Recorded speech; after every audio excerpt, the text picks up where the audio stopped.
books are important because they're edifying, because they're uplifting, because they're distracting. One of the things that books do is to open your mind to possibilities. I myself cannot imagine my life without books. In terms of education, Zambia is only facing some challenges of poverty. The children are the foundation of every nation, so if they know how to read, if they are literate, then it means that even the literacy levels will go high.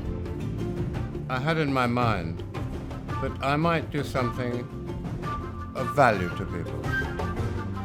None of us had experience of really launching a project of that kind of scale. I had no idea what I was getting myself into.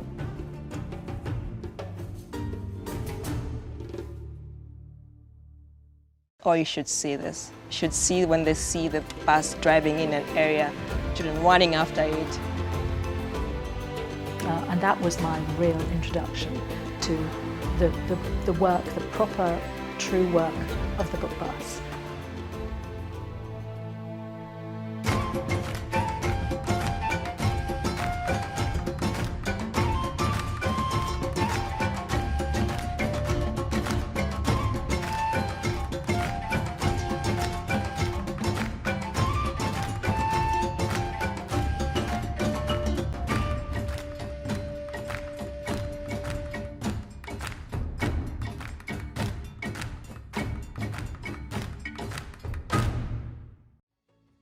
How would I describe Zambia? Zambia is a very friendly country. The people are very friendly. It's a warm country. We have a lot to give in terms of culture, and we have a lot of diverse resources in terms of wildlife. We're a landlocked country, but we have lots of freshwater bodies, and one of the biggest attractions is the Victoria Falls. One of the things I love about my country is that we have a giving nature towards each other. We share our homes, we share everything that we have amongst ourselves. It's part of our culture. Like any other country, my country also has a bad side to it, which is we have a lot of people living in poverty. And this is one of the biggest things that pull back our country as a whole. Zambia is a very poor country. Some 64% of the people live on less than $1 a day. 14% of the population suffer from HIV. 40% have no access to clean running water, and over 90% of women in the rural areas cannot read or write. Nina bana batatu kai kajakena nka baby. So ndiye first born ndiye kuleta kamsikana kai na 8 years. Batate bamwirima banamwalira ndiye batatu bamaleta batatu abana banga inshoti bonse banamwalira bamwalira nishu mwana wameni nyonsa ali na 3 months mu mimba.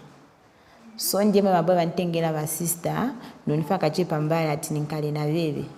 If you talk to people on the ground, the NGO agencies will tell you that things are terrible. If you talk to politicians, they'll tell you that things are fine. If you talk to the teachers, they'll tell you that things used to be good, but now they've gone terrible, and they're working their best to make them good again. A big change came with the Millennium Development Goals in the year 2000, when universal primary education for all children was declared a human right. And Zambia, like every country in the world, has been trying to develop a primary school system for every child in the country. The children are the foundation of every nation. So if they know how to read, if they are literate, then it means that even the literacy levels will go high. Unfortunately, the literacy levels are not very good. They're quite bad. The government is helping improve literacy levels by making sure that primary school education, which is basic school education, is free. That's from grade 1 to grade 7 in government schools, so that literacy levels can increase. In terms of education, Zambia is only facing some challenges of poverty because education needs investment. Zambian government, as for now, it cannot manage to build schools all around the country. Communities understand the importance of education. So there are many communities who develop their own schooling system, and these schools are known as community schools. I was working with Ministry of Education. Then I retired in 2008. Then after my retirement, we came to settle here with my husband. That's when I saw the need of the school here, because there was no school nearby. We started from under the tree. The community, we had a meeting, and then the headman gave us this site. Most of the teachers here are volunteers. We are not getting salary from the government. The community themselves, they are the ones that are paying the teachers. So nachita chabati watengako tumabanana waenda ukazungula wagulisa wabula walipira ku school. Sometimes mansi pita so lipira kaili baza mavuto amene oli nawo na maticha bonse. Ngati sinyenda uku futi ninkala pa nyumba nyenda mapisu weki kuchoseza choseleza ministry minda y'abantu banipasako even 30 kwacha na leta ku school. So chabe. I grew up from here, but currently my parents are in Sesheke. When I completed the school in 2013, that's when I joined the Liemo village, this Kamatanda school. I started working as a volunteer. Community school is set up by usually adults or parents in a village, and they'll nominate volunteer teachers from the community to teach the children. It's a very informal form of education, but at least it's something. So that may go on for several years, and they may receive funding, or the community may be able to fund the construction of a classroom, for example. The funding from the government is really minute. It's very small funding that we receive. Like here, depending on some certain instances, we normally termly, maybe quarterly, just maybe 1,000 or 1,500 kwacha. Maybe in dollars, it's about $150.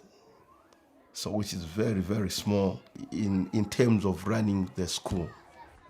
We have high HIV rates, and so most of these children, you find that they lose their parents at an early age, and maybe they lose out on school for a number of years. The children might not start school until maybe they're 10, and you find that somebody might be 16 and they're still in grade 7, which ordinarily they should have been finishing their grade 12. For us, we are taking all the levels, all age groups. According to the normal standards, we are supposed to have 42 pupils in a class. But now, because of limited structures that we have in the school, each class is having about 60 pupils. That's the average number. Actually, in some of the classes, about 70. We only have 4 classrooms at the moment. So together, we are 7 teachers in the school. For one teacher to cater all the pupils, and actually to have time when he's teaching to touch each and every child is actually a challenge. On the surface, there is schooling for every child in Zambia, but there is a difference between schooling and education. So what we see is that many children go to school, but they don't receive an education. And literacy is, without doubt, the building block of any child's education. That's really where the book bus is coming in. I think what the book bus can do is to bring those children the books that they want to read. That'll satisfy their curiosity for facts and for knowledge from an early age, and it gives them a building block to build on. So this can only be put down to one person's idea from the very beginning, and that person, of course, is Tom Maschler. Tom Maschler is a legendary publisher. He's published something like 15 Nobel Prize winners. He discovered Gabriel García Márquez. He's published Salman Rushdie, Roald Dahl, Julian Barnes, Ian McEwan. You know, a lot of amazing authors that we're all very familiar with. I was running probably the best publishing house in England for many years. And then when I retired, quote unquote, I was in a quandary as to what to do. And I thought, I had in my mind that I might do something of value to people. And it was actually my wife, Regina, who said, what about doing something with books in Africa? I found a girl, or somebody introduced me to a girl, called Caroline Ferguson. And she was a writer, a would-be writer, but she had time. And she loved the idea of the bus so much that she actually helped me as a secretary. I became involved in the book bus, it must have been 2006. A great friend of mine lives down in the south of France, and he told me about this idea, which was for Tom to take a London double-decker bus, fill it full of children's books, drive it to Africa, and then drive around Africa with a tent and children's authors reading stories to children. And I thought, what a crazy idea. And when I looked at that idea, I could see that, you know, we really needed to flesh it out and to create an element to it that had more sustainability to it. And she typed letters and she worked on things with me, and she was really my only ally, one person. Now, of course, I couldn't have gone on very long like that. So Tom rang me one day out of the blue, said, I've got this crazy idea. I would like to buy a bus, fill it with books, children's books, and take it to Africa. And so, of course, I had about 5 seconds to think about this and said, how can I help? So I came along and I went to his house and we would write letters to publishers, authors, friends of his, a few celebrities that he thought might be willing to contribute as give donations. And we started getting the first donations coming in. We came round to creating this plan for a bus that would visit schools, that would visit communities, and take books to communities and leave a legacy there as well, help them to furnish libraries of their own, to create libraries where none existed. And I rang about 20 publishers. I knew every publisher in England. And I said, we need 5,000 books, and we need good books, new books, not remainders, not books you're trying to get rid of. Send me quality books. And every single one of them, within a week, was sending them, and I had a storehouse where I put them.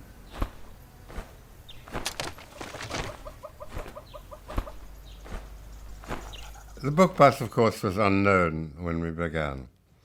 I had invited an artist called Quentin who was already pretty well known and whom I published, to decorate the book bus all the way around, a bit like the Bayeux tapestry, and he's a tremendously gifted artist and has all the joie de vivre and the qualities that children love. Tom had published Roald Dahl, and it was him that introduced Roald Dahl to Quentin Blake. He asked Quentin if he would be willing to paint the bus. And Quentin's response was wonderful. He said, I've never done a bus before. When the question of the book bus came up, it was rather wonderful for me because I'd illustrated how many, I don't know how many books for Tom, and now he wanted me to illustrate a bus. I don't think he said have you illustrated a bus before, because I think he could be fairly certain that I hadn't, in fact. It was very nice to be offered some yet new situation to deal with. This is the same side of the bus, and this is a fairly accurate drawing of the bus so that you can see where the wheels come, and it's got a rather curious front to it so that you don't notice much happening there. The other thing which is so wonderful about printing nowadays is that this is the drawing which appears on the side of the bus, but it's enlarged to the appropriate size, and so if the proportions are right, it will work.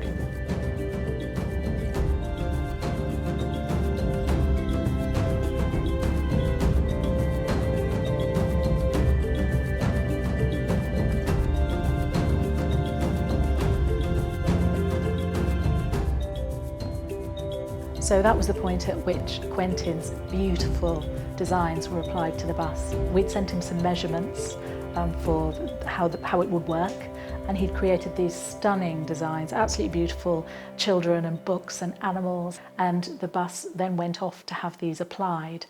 We had this beautiful bus, we had thousands of books, and we had some money. But then that was a kind of key moment, because it was at that point that Tom realised it involves a lot more than maybe he initially imagined.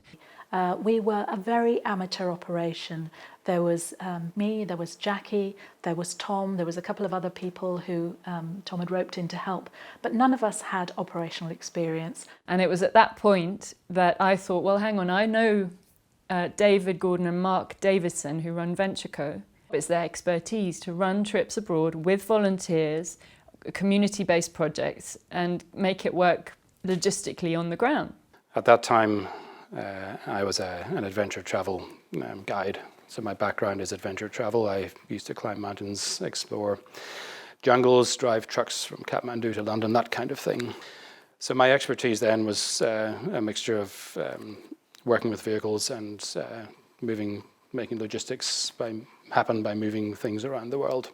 They had everything that we were lacking, and I am endlessly grateful that they came along when they did. So that year enabled us really to get to grips with the logistics, with the operational up-leveling that we needed to do in order to make the next phase happen.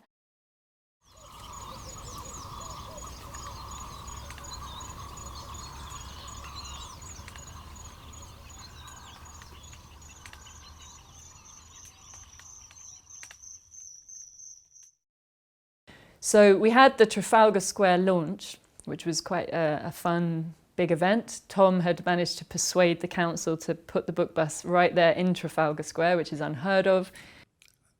Various people, not many, but the public, so to speak, who we hadn't invited to the party, saw this bus in Trafalgar Square. They thought, what's that bus doing there?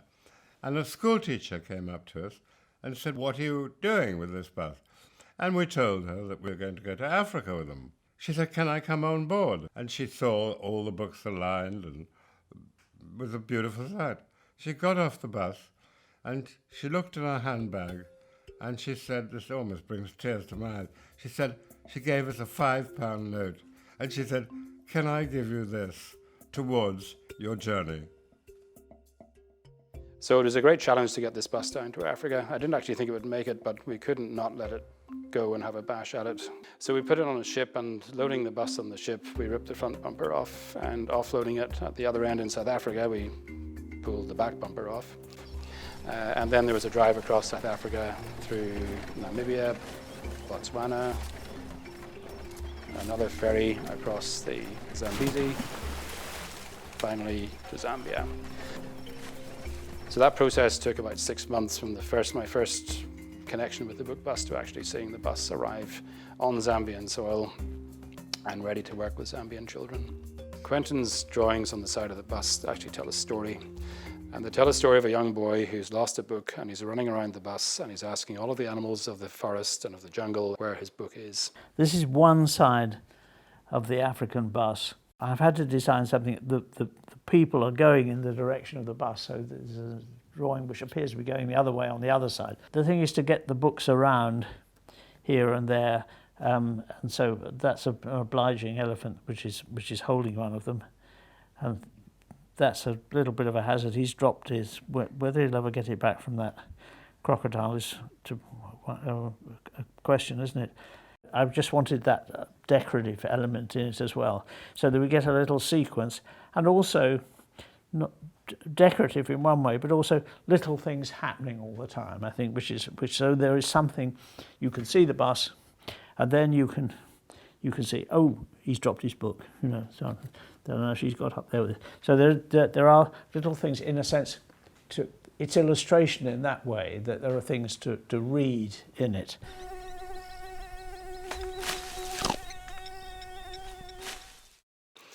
And the children from the schools took this story off the side of the bus, and they made the puppets of the animals, and they made a script, and they got one of the boys to act as the little boy on the bus, and they enacted this story to the audience, complete with a musical background, which is really nice, and it kind of brought the whole project to life. And actually there wasn't a dry eye in the house, because when the children sang at the end, it was just with such enthusiasm.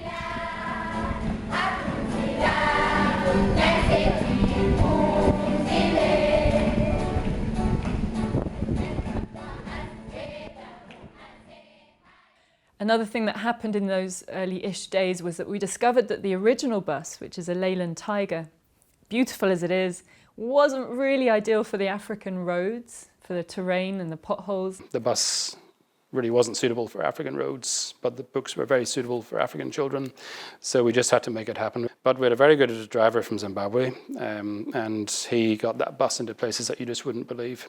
Tiger was so difficult to drive in Zambia because the roads are bad, and when I was driving through the humps, he used to touch with the front bumper. I drove over the hump, and then I broke all the pressure pipes. I remember the bus driving into down an unmade road into an incredibly dusty compound. We were in the middle of absolutely nowhere, and suddenly I saw a gateway which was just basically 3 poles and a live wire hanging from the top pole. So we weren't sure that the bus would be able to make it, but we just squeezed under, and David was lying on top of the bus with a piece of wood holding this live wire off the bus. Arriving in the book bus in any village or school is quite an event. I remember one time we were driving to work and a family of elephants crossed the road in front of us. Just beautiful moments like that. And then we'd get to this remote little village, just little thatched huts, nothing else there. You get to know these people, and they told us stories about 2 nights before an elephant had stampeded through the village and knocked down 2 of the huts. I didn't have a great idea of the reality of the community schools, and we arrived in a place that kind of took my breath away, really. The classrooms were pretty much open to the sky. They were just breeze block cells. The children were sitting on the floor. They had no books, they had no pencils, they had nothing really, and they'd never seen anything like the book bus. And that was my real introduction to the work, the proper, true work of the book bus, working with the people that really, Tom's initial vision of who we were supposed to help. It was a Lennon bus that I had bought, and it was a problem, the height of the road. And so we decided to buy, we raised the money, a second bus. And the second bus is more resilient and made in Africa to take the roads in Africa. So we bought book bus number 2 thanks to a grant from a law firm in London, and we started to adapt this bus. The first thing we did was give it a name, so this truck became Charlie, after Charlie and the Chocolate Factory. Quentin Blake's drawings that he had done for the first bus were then taken, and we started to adapt a safari truck into a book bus. So book bus number 2 is Charlie, and Charlie looks just great. Quentin's artwork just sets him off. One time, Princess Anne came out to see the book bus in Livingston, which was obviously a lovely thing for us, for the charity. And she came and she spent half a day, I believe it was, with the book bus, seeing the children and so on. And she was just impressed. It was very pleasing that she should want to, she wanted to come. And we've actually tried to get her back. But I think she feels she's done the book bus. She's got other fish to fry. We were told of this by the British High Commission, that we were on the list of places that she would like to visit. So this is a great honour for the book bus. So one by one we were introduced to the princess, and I had explained to each of our crew that they should, if asked a question, they should come up with a very short but distinctive answer about what they did for the book bus. Probably the most important man of the day was Edward, who's our driver of Charlie. Edward's driven Charlie since the very beginning. Edward's stock reply to the opening question of "How are you?" should have been "I'm fine, ma'am," but Edward's stock reply was "What?" because Edward didn't understand the Queen's English. It was my first time, and I didn't recognize that she was a princess. She was not wearing the dress. She was just putting on a jean and the checked shirt with a hat. So we greeted each other, and I was happy to meet her. The book bus project began with Tom Maschler's good intentions and goodwill, supported by the energy and enthusiasm of his early team. When we started the project in Zambia, we were very much a visiting organization. But I think the only way a project can become sustainable is to have the grassroots of the people in the country supporting it. So from the very beginning, we were looking for that local connection. I got a call from David Gordon, and they wanted to have someone who they could trust to help sort out issues for them in Zambia. And I think I like the idea of the project. I would do what I can to help. And she started to work with us to organize logistics, imported books, helping volunteers with their entry to the country. But she was still doing another job, so she was doing this very much as a volunteer in her own time. And as the project progressed, she then joined us as a volunteer herself. I'd never seen any of the project site. So at some point, I got a call to say, let's meet up, and then maybe you could actually come and see what you support. And I had no idea what I was getting myself into. And I will tell you this, I had carried a pair of heels, and yet I was going camping. I had no clue what this thing was all about. When I ran the book bus myself in Africa for a time, I took the bus up to Maheba refugee camp, which was actually a massively inspiring, humbling, positive experience. The United Nations got in touch with us to say there was a refugee camp north of Zambia, and would we be willing to go there with our books? The book bus, through word of mouth, was getting quite well known, and apparently someone had heard about it up in Maheba refugee camp, and they requested a visit from the book bus. And of course, how can you respond to that other than yes? We got there to the refugee camp, and we had the most basic of camping. We had one toilet, and we had to bath in the same small little room, pit latrine made of mud bricks. And the children there were refugees who had come from as far as East Africa, and they had different stories, and I couldn't even believe that I'd packed a pair of heels to go and be in this place. I had a fantastic group of volunteers. We'd show up at a school within different areas of this refugee camp, and get the reed mats out and sit with tons of children and read with them and get them excited with the art materials. And you know what? They just want to have a normal life. They just want to be out there playing football, being in school, and having the joys that come along. So from then on, it kind of changed my perspective on this whole project and everything that was happening. So I decided to give more of my time while I still worked. And every year, I volunteered to go to the project. This was back in 2011. And she then, I think for the first time, saw really what the book bus was doing, and perhaps more importantly, what it could be doing. So I think having that local input on the ground gave the project a lot more credibility, and also it gave us a bigger vision for the future. It was important for us locals to start owning the project and taking part in the project, because the children needed people who they could aspire to be.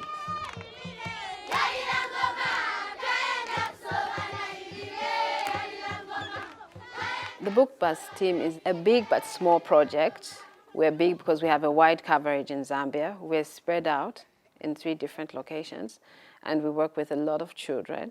But then we are very lean staffed. We're very lucky to have a dedicated team of local staff. When the volunteer scheme runs in Livingston, this is run by Bwalya Chimba, and Bwalya is a graduate, and she is a very gifted young lady. She totally understands the concept of the project and how that can be best applied to the schools that we work with, especially around Livingston. I've been on the project for close to 2 years. When I left university, I realized I had so much time with myself. So one day I wanted to do something with my time, so I came across the book bus on the internet. So I was like, oh, this is something I would want to do, because as a child, I used to read a lot.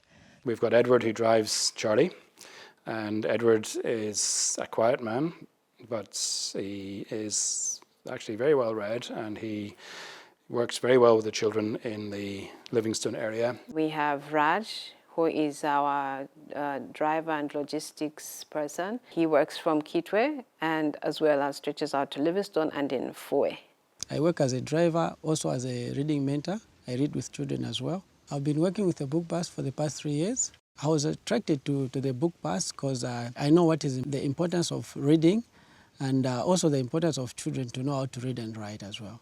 We have Claudia, who's been on the project long as well. She works in our reading room. We have a small reading room in Dambwa Central in Livingston, and it pulls about not less than 100 kids in a day. And that's a very popular spot for us.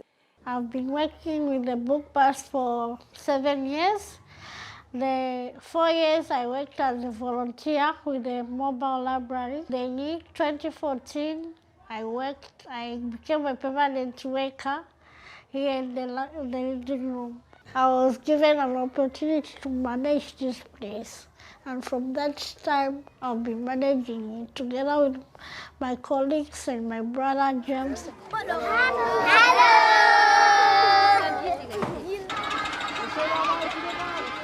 One of our first major investments in the community was the reading room at Zwedopili, and we were supporting a teacher and his family who were trying to run some kind of an education centre for children who were unable to go to school. And the decision was made to construct, for the first time, something from bricks and mortar that would provide them with a permanent library come classroom. This reading room has really helped a lot. As you can see, if you didn't know, here in our community, for a child, most of the children, they don't go to school because they've got no, they don't have money for paying to go to their schools, and this library has helped them a lot. We also have preschoolers, little ones, baby ones. Yeah. They come here.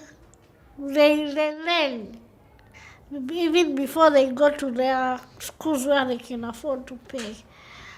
Through this library, it has really helped them, like in muscle development. Working in communities that we work in, you know these children are lacking something, and we are there to provide that. For me to make that contribution, to help that child at least learn a new word every day or every time we are there, gives me joy. Something that I know they will appreciate that later on in life. Do like I do. I do, I do. Do like I do. I do, I do. I do this. I do this. I do this. I do this. I passed on. Well done now. Do like I do. I do, I do. Do like I do. I do, I do. I do. Well, I grew up in Kitwe, the Copper Belt, and I went to school to Kitwe Boys High School. I didn't do well in the past some years ago. At some moment, I wasn't going to school until I had to sponsor myself to go back to school as well. I didn't have very much access to books due to the lack of books in our schools. I grew up just here in Livingstone, Zambia. Yeah, as an orphan. I was raised by my auntie and my uncle. Yeah, and I'm the firstborn in the family of four, so I just have three brothers. Yeah, then like when we were growing up in our times, we didn't have so much books like this. Yeah, it was expensive, like to go in the library, to pay just for a book, to read books. So we didn't have so much opportunity on books like this. The classroom at Zwedopili is surrounded by a very poor community on the outskirts of Livingston. Livingston is sold to the rest of the world as Victoria Falls. And actually, when you go there, and like any other big tourist destination, there's always the other side to life as well. For our volunteers to work in that school, yeah, I think it's a really valuable experience for them. But it's great that they can leave behind, again, their energy and enthusiasm for reading, so it works very well for everybody. I've met some people who've been as volunteers with the book bus, who've enjoyed it enormously. And I know one or two others who look forward to going. But I think it's to bring it to life, to introduce people, to take them into the books. That's tremendously important, I think. And it sounds to me, from the people I've talked to, it's a very rewarding experience as well.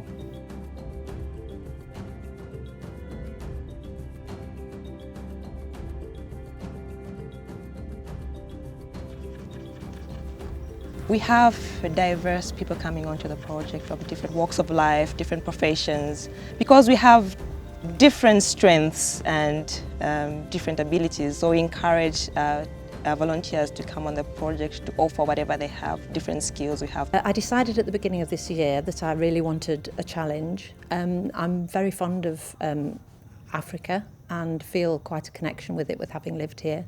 I have done a lot of teaching of music in schools on a voluntary basis, particularly with age 5 to 8 year olds. I've been in IT for 30 years as a trainer and developer, but I trained originally as a physics teacher. In Toulouse, I work as an English teacher, teaching English as a foreign language.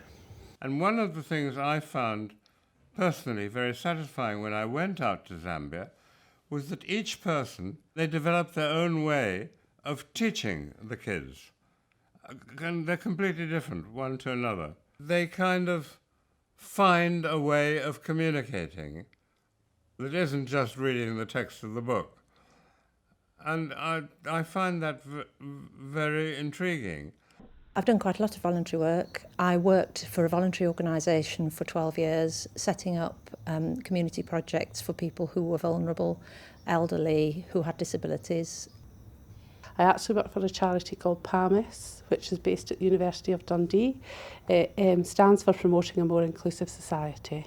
I'm really interested in this charity because I wanted to come to Zambia to find out what life is like in the schools for children with learning disability as well. For me as a teacher, lifelong teacher, there's nothing like seeing the light go on in somebody's eyes when they understand something that they didn't understand before, and you've enabled them to do something. So a volunteer's average day, they'd get up quite early, have breakfast at the campsite, then we'd go off on the book bus, having planned a class the night before. We'd go off to different schools, or a school or a village, and just read with the kids and do whatever artwork practice you've planned with them.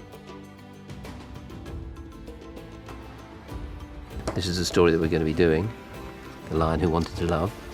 And as you can see, it's got wonderful illustrations and quite a few words in it, so it'll keep them going. Tomorrow we're going to be talking about the hungry caterpillar. We'll tell the story and then we're going to reinforce it by using various templates for the children to draw around of the fruit and all the things he munched on his way through the story. And then at the end we've got a beautiful butterfly mask that they're going to make.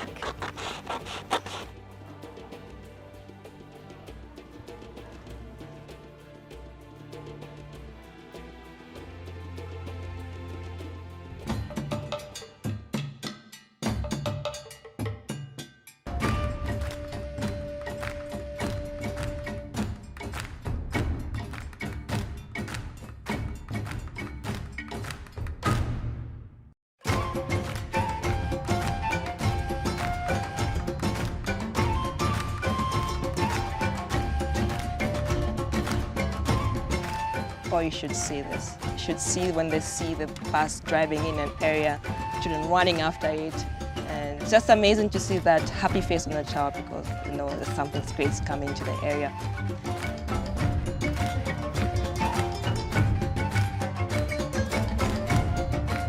For the kids, this is a whole new world. This amazing bus rocks up that looks fantastic and exciting with Quentin's images on it. The bus, I have to say, has the Pied Piper effect on children in Africa. It's beautiful to watch. They just run after it and start, calling after you.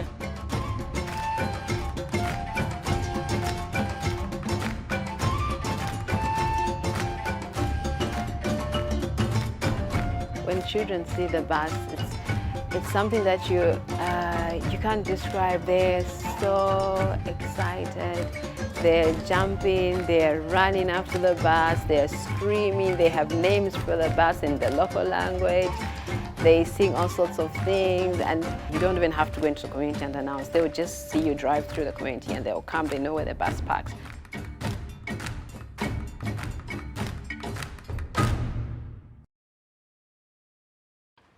The book bus, they've done a lot for Kamatanda Community School.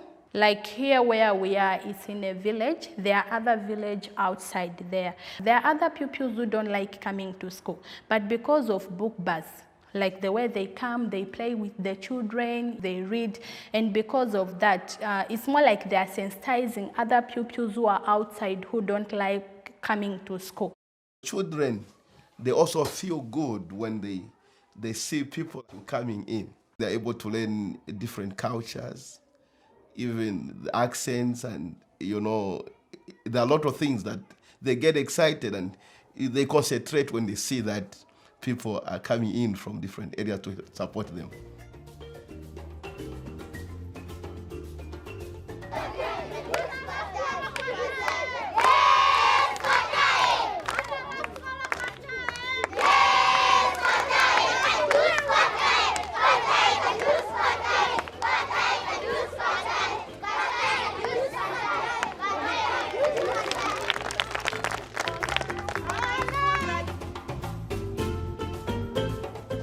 So what do you think the story is about? Yeah, I think it's a lion.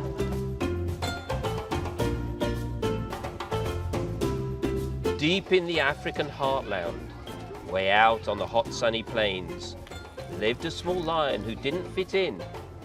And Leo was this lion's name.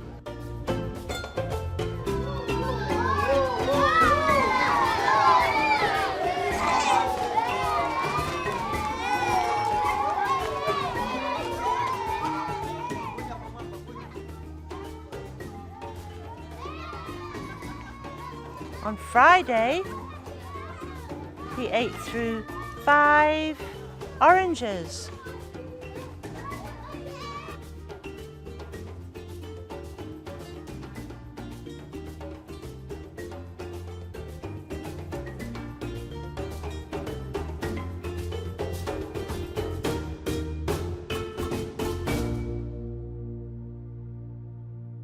In Zambia, there are 7 tribal languages or 7 local languages which have been selected as national languages, and these are spoken according to the region that you live in. And the one language that covers the whole country is English. In 2014, the government changed the curriculum so that teaching the first 3 years at school was to be done in local language. It's very controversial. Some people say it doesn't work and other people say it does work. When I was at school, I was also doing literature in English. This new curriculum is really emphasizing on literacy in Chitonga. So most of the books that we are supposed to use in this new curriculum, they should be in Chitonga. In the new curriculum now, where our children are supposed to learn their mother tongue, which is here we are using Tonga. But now it's how do we implement those programs? Sometimes it becomes a challenge when we don't have all the materials to put in place. One thing we've noticed is that people have been asking, they've been requesting for those new materials where they're concerning the new curriculum, but unfortunately we do not have that material, and unfortunately they have to go back disappointed. In the beginning, that was like a challenge for us because we didn't know where we fitted in as a project. But then we quickly discovered that by us doing this slight shift to being more local, this was not going to be a challenge. Because we already, when we read to the children in English, we have to explain the story to them in local language. For many people, English is not just a second language, it's a language they very rarely hear at all, especially in the rural zones. A lot of the books we bring in from the UK are obviously going to be in English. We've been looking and we found publishers, and the material is actually there. And there's material that was actually published as early as 1947 and 1950, which is in Bemba, Tonga, in local language. We found that with the publishers. When you look around, the materials are there. From our own school visits, probably a majority in favour of the new curriculum. And we've seen it in action, and certainly some of the teaching is really effective. And obviously it will be more effective because it's in a language that the children totally understand. A month ago, I was in the schools and they were doing their assessment tests in language. And you could see the children as early as grade 1 being able to spell the words that they were taught. That means that there's something that's right in the new curriculum. Whereas before, when we were in the schools, I would work with a grade 5 child, and that child wouldn't be able to read or write or sound words. But now when you see the little ones who've started on this curriculum, you're seeing them being able to sound words and write words on their own, then there's a definite plus to it. Can you read any of this? Can you read these words? Where Where can you say after me? We are going on a bear hunt. We are going to touch a big one. We are not scared. Been there before. Oh no, a big dark cave. Can't go over it. Can't go under it. Can't go around it. Have to go through it. In we go. One day, a prince rode by with one grass at Snow White. He fell in love. He opened the coffin and scooped her into his arms. They were married that very week, and all 7 dwarfs carried her train.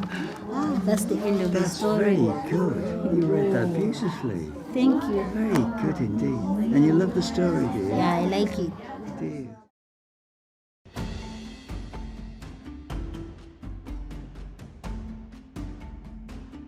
The book bus was really always about getting children enthusiastic about the idea of books and of reading. It's about engaging children and helping them to have fun while getting them interested in the idea of literacy, of reading, and of where that could lead for them in terms of education. So over time the book bus has expanded. We've had a few more buses bought along the way from funds that were raised, and we moved into Malawi as well, which is a neighbouring country, so that made sense. We've also moved to Ecuador in South America, so now it's going strong there as well, in the coast and the Amazon and the Galapagos. Looking back 2 years ago, I think we have grown so much. I remember we used to have limited number of schools that we used to visit, and the numbers over time have increased, and we have more books on the project, we have more material on the project, of course, and the mode of operation. Right now it was more of story reading and just about reading and sharing creative arts, but now we want also to help children learn how to read and write. It's not just about them enjoying having the joy of reading, but also helping them learn how to read. Every time we speak to teachers in Zambia, the one thing they say is the lack of the reading culture. And they all say that this is because there aren't enough books. So even if children do learn to read, they don't have anything to read after they've learned to read. We have over 10,000 books, and we have about 87 books for children. And I think it's because the children's materials in the libraries are not that enough. As much as we're supposed to have a lot of books, we don't have that. And as a result, it has affected the literacy levels. We actually receive 0 funding. We solely depend on donations. We don't have any money that comes in. Where we're putting a lot of our effort at the moment is to help those infrastructures, the local educational infrastructure with books. It's as simple as that, is providing good quality books that children want to read. I think the new phase that we've entered is very exciting and something that is the future of book bus, really. It means that we're going to work more with the head teachers, more with the teachers. We've created a campaign which is called I Am a Reader, and from this campaign we've designed a project to create 10,000 new child readers by 2020, which essentially means that we're getting the child from learning to read to reading to learn. We've already started this, and having done the pilot scheme, we have learned a lot of lessons in the process. Schools are divided in different zones, and each zone has a center. Center is like, it's also a school, but it has resources for all the other schools. And we'll supply that school library with a good selection of books, and we'll organise a workshop through that zone for all the schools in the area. That's a great way for us to use the existing infrastructure to reach out to the schools and the teachers and the children in that area. Starting from 2013, I had no resources You know, when you start something, and it's difficult to convince the villagers to say, give me pencils, give me rims. It was difficult for me. But when book bus came, they helped me. They gave me those materials which I wanted, and I was able to stand on my feet. And then, because of the help, other people have come, and I've got somewhere where I can point to say, look, this is Book Bus which did this. Book Bus has opened several reading rooms in Livingston. And as a librarian, as a library, we do help those people that are looking after the reading rooms to just help them in how to run a library. We received the library books from Book Bus. So we are actually making sure that the children are able to use the materials that we are given in improving the levels of literacy in our school. Where they cannot read, they come to us. We help them. So the reading levels are actually improving because of the support of Book Bus. The Book Bus now is an amazingly impressive operation, and they've got some fantastic people involved in it. It's really gratifying to see what it's become, this mad, crazy idea that was just this phenomenal burst of energy at the beginning, to see it become something sustainable that's got real legacy, that's got real value for the people that it's serving is just, it's a wonderful thing to see. I suppose every charity should think about working itself out of a job, and the Book Bus is no different. But I think I would only say we've worked ourselves out of a job if I could leave Zambia knowing that behind us there is a proper library system with mobile libraries to share books with children in the rural villages, and that every school has its own library. I think that would be our big success indicator, but it's a long way off, but that's what we're working towards. One of the things that books do is to open your mind to possibilities. I mean, in two ways. I'm sure that you may find a book that, and I didn't know I could be a plumber, or I didn't know I could be a technologist, or I didn't know I could be a literary critic, or whatever it was. But also it opens ways of thinking about things, and I think that's terribly important, so that you start realizing that there are other people who think differently about things than you do, and can react in different ways, and that is educational in the best meaning of the word, I think. What do you want to be when you grow up? I want to be a soldier because I want to be helping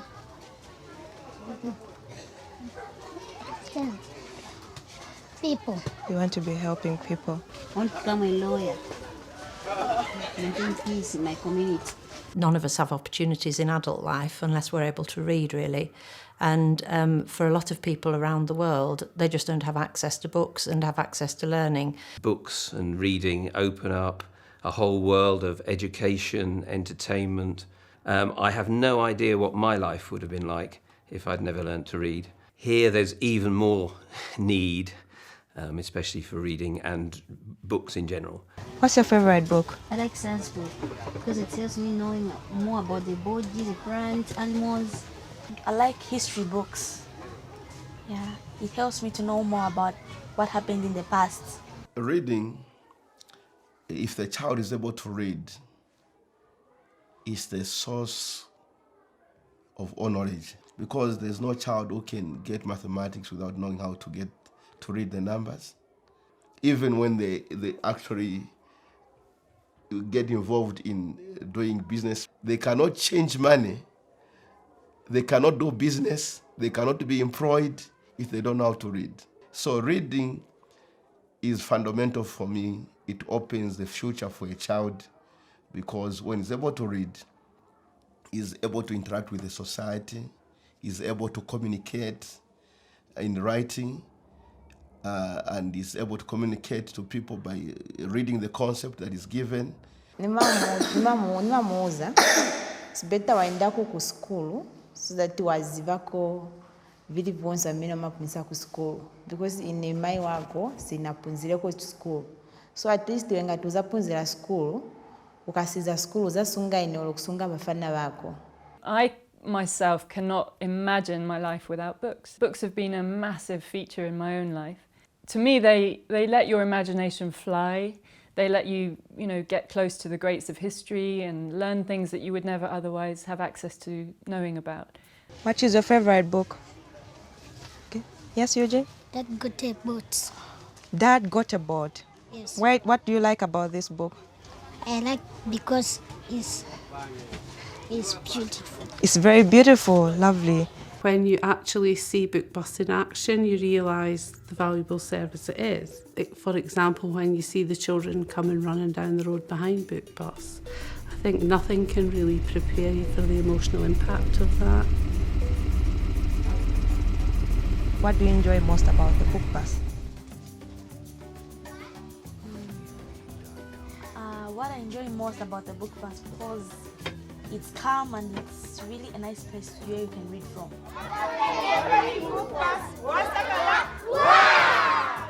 The concept of the book bus should be something that I would personally love if it was embedded in our curriculum, or if it was embedded just in the culture, because our reading culture is really non-existent at the moment.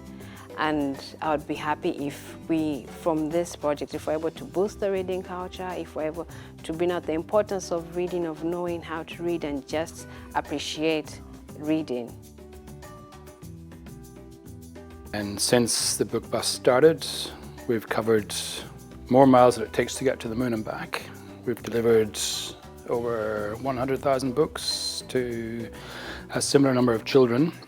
We've worked in Africa, in Zambia, Malawi, in India, in Ecuador. Hundreds of volunteers have come to help the children in those countries, and many people have become involved in promoting literacy to hundreds of thousands of children around the world. The big idea behind this came from Tom, and thanks to Tom Maschler and his book bus, thousands of children can now read and write, and in the future many more thousands of children will learn to read and write and enjoy the opportunities of education to develop their lives and the lives of their countries into the future. Well, books are important because they're edifying, because they're uplifting, because they're distracting, and so reading a book, it does something to your soul. And if it's a great book, you will be the more rewarded. But whatever you read, it's important to have books. Books should be a part of your life. There's no doubt about the fact that the book bus has made a considerable contribution to a very large number of people. It has actually transformed the lives of those children to some degree.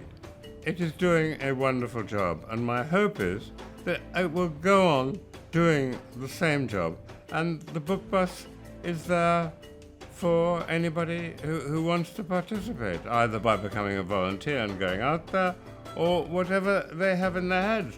But it's doing what it's set out to do, which is to educate and edify and delight and entertain children who do not have ready access to anything the book bus might offer.